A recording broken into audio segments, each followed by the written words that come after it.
welcome to day 102 of A Poem a Day. Today's poem is entitled Bird.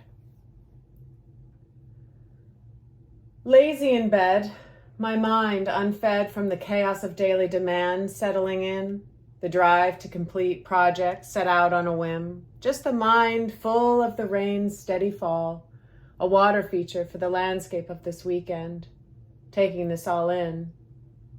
I remember then that I am trying not to fall off the deep end, from drama with friends, from not sending my practice of writing to an end, from keeping my center in. Sometimes when I reach out, it feels as though my center comes apart, extending into extremities, the energy unable to pull inward as the limbs outward reach, the essence of expansion to find ease in all that tension.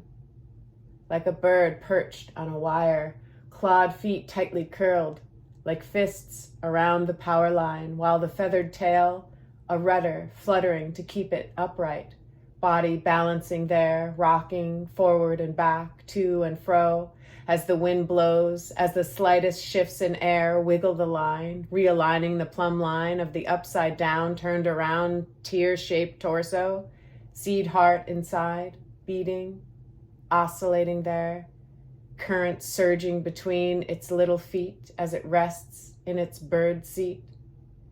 It takes flight as if it were plucking a note from the telephone wire, the vibrating string strung from pole to pole, suspended in space. The bird releases its hold and from its center expands into the lift of sky, wings wide, balancing now between heaven and earth, between levity and gravity.